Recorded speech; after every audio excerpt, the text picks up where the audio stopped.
ইয়াত এটা অত্যন্ত ভাল কাম হৈ আছে। ভাল কামটো হৈছে যে বানত ক্ষতিগ্ৰস্ত দুচকীয়া বাহনৰ বিনামূলীয়া মেৰামতি কৰিছে, আৰু এই বিনামূলীয়া মেৰামতি কৰাৰ ব্যৱস্থা কৰিছে অসম জাতীয়তাবাদী যুৱ ছাত্ৰ পৰিষদৰ উদ্যোগত আৰু তালুকদাৰ অটো ৱৰ্কশ্বপৰ সাজু আৰু চেণ্ট্ৰেল বেংক কৰ্মচাৰী সন্থাৰ সহযোগত এই পদক্ষেপ গ্ৰহণ কৰা পৰিলক্ষিত হৈছে। আৰু মই বৰ্তমান সময়ত দেখাইছোঁ, চাওক, বিভিন্ন প্ৰান্তৰ পৰা এই ধৰণে বাইক স্কুটিবোৰ আনিছে আৰু তেওঁলোকৰ বিনামূলীয়াকৈ মেৰামতি কৰি থকা দেখিবলৈ পোৱা গৈছে। আৰু আমি ইয়াতে দেখিছোঁ অসম জাতীয়তাবাদী যুৱ ছাত্ৰ পৰিষদৰ পলাশ চাংমাই ডাঙৰীয়া আছে, আৰু আমি তেখেতৰ পৰা মন্তব্য ল'বলৈ চেষ্টা কৰিম। কিন্তু বৰ্তমান সময়ত এয়া যদি কওঁ, শিমলুগুৰি নগৰ ইয়াৰ পৰিৱেশ পৰিস্থিতি আপোনালোকে জানে, সমগ্ৰ নাজিৰা সমজিলা অন্তৰ্গত গোটেই অঞ্চলটো বানত বিভীষিকাময় পৰিস্থিতিৰ সৃষ্টি হ'ল। তাৰ মাজতে এতিয়া বানত বিধ্বস্ত হোৱা দুচকীয়া বাহনৰ বিনামূলীয়া মেৰামতিৰ যি ব্যৱস্থা 19 আৰু 20 আগষ্ট তাৰিখে লোৱা হৈছে, এই পদক্ষেপক এতিয়া বৰ্তমান সময়ত সকলোৱে প্ৰশংসাই উপচাৰ তোলা পৰিলক্ষিত হৈছে। আৰু বৰ্তমান সময়ত দেখাইছোঁ, এয়া চাওক, বিভিন্ন প্ৰান্তৰ পৰা বাইক স্কুটি লৈ আহিছে আৰু এই ধৰণে এতিয়া বিনামূলীয়াকৈ মেৰামতি কৰি থকা দেখিবলৈ পোৱা গৈছে। আৰু ইয়াতে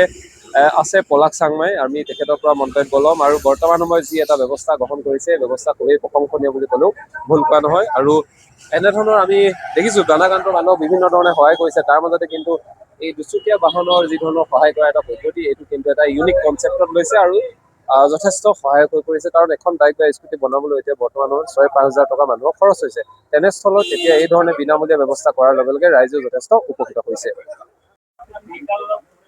যিবিলাক মানুহক বানপানীয়ে সৰ্বশ্ৰান্ত কৰি থৈ গ'ল, সেইবিলাক মানুহে নিজৰ ঘৰলৈকে ঘূৰিব পৰা নাই।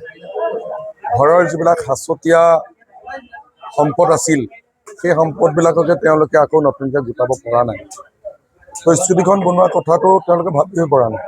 গতিকে সেইকাৰণে আমি ভাবিলোঁ যে স্কুটিবিলাক অলপ মেৰামতি কৰি দিব পাৰিলে ভাল হয়। গতিকে আমি তালুকদাৰ অটো ৱৰ্কশ্বপৰ লগত যোগাযোগ কৰিলোঁ। দীপাংকৰ তালুকদাৰ, তেওঁ তালুকদাৰ অটো ৱৰ্কশ্বপৰ অনাৰ, তেখেতে ক'লে যে 400-500খন মটৰচাইকেল বনাব পৰাকৈ তেওঁ গোটেইবিলাক যাৱতীয় যিবিলাক বস্তু লাগে যন্ত্ৰ পাতি লৈ আহিব। আৰু আমি দেখিছোঁ এতিয়া চৰাইদেউত আমি প্ৰায় 200 পৰা 300খন মটৰচাইকেল বনালোঁ। ইয়াতো আজিৰ পৰা মটৰচাইকেলসমূহ বনাব। ইয়াত মানে অৱশ্যে ইয়াত কেইবাদিনো মটৰচাইকেলবিলাক পানীৰ তলত সোমাই আছে।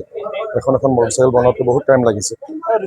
আমি আশা ৰাখিছোঁ যাতে বানপানীৰ বিধ্বস্ত হোৱা মানুহবিলাকক ক'ৰবাত নহয় ক'ৰবাত যাতে আমি সহায় কৰিব পাৰোঁ, সেইবুলি ভাবি পেলাই এই কামটো কৰিবৰ কাৰণে আমি চেষ্টা কৰিছোঁ। কাৰণ মটৰচাইকেলখনৰ লগত বহুত মানুহৰ নিজৰ জীৱিকাও জড়িত হৈ আছে। বহুতে মটৰচাইকেলখনে, আমি যাক সাধাৰণতে ফেৰীঅলা বুলি কওঁ, বস্তু বিক্ৰী কৰিবলৈ যায়, আমি তেনেকুৱা মানুহ লগ পাইছোঁ। আকৌ আমাৰ ইয়াত আজি অনলাইন শ্বপিঙৰ লগত জড়িত থকা যিবিলাক যুৱক, সেইবিলাকৰেও চুইগি হওক, জমেটো হওক, ব্লিংকিট, এইবিলাকৰ কাম কৰা যুৱকবিলাক বিশেষকৈ মটৰচাইকেলসমূহ বনাব পৰা নাছিল।